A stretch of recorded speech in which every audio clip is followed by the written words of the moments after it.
Hi, I'm Dr. Suvarjala. I'm the Scientific Director with Ziva Fertility Centers.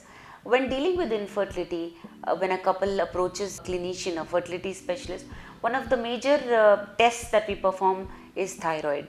So, thyroid is released from the front of your neck, and it is a very important hormone which regulates a lot of vital properties inside your body. But when it comes to fertility, it is very important for proper release of egg from the ovary and proper shedding of the endometrium and other causes.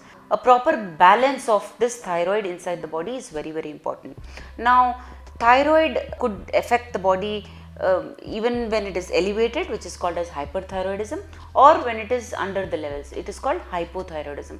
Both these causes can interfere with ovulation, which means that the egg will not be released, or even if the egg is released, there could be a problem with shedding of the endometrium. So there could be gaps between the periods, there could be gaps between egg release, there could be, so what happens is basically there is ambiguity. The patient does not understand when to try because they do not have regular cycles.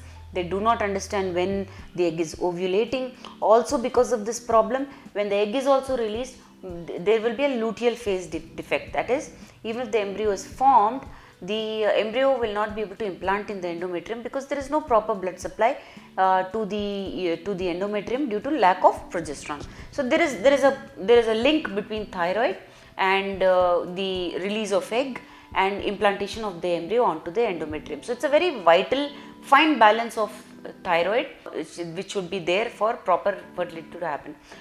But the good news is that thyroid, either hyperthyroidism or hypothyroidism, can be treated.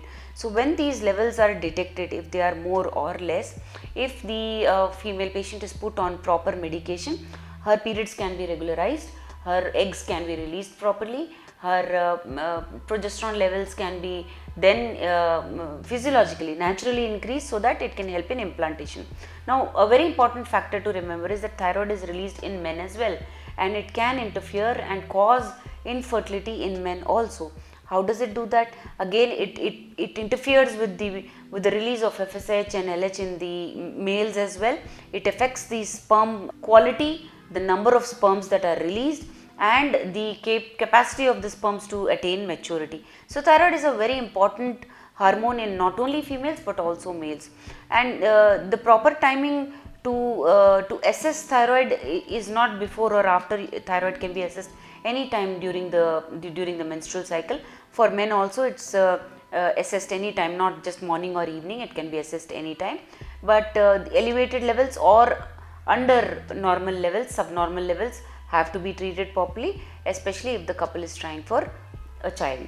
If you have more queries, if you think that you need more assessment in terms of infertility, if you do not know which way to go, if you do not know what tests to conduct, please feel free to contact us on the numbers that you can see on your screen. Thank you.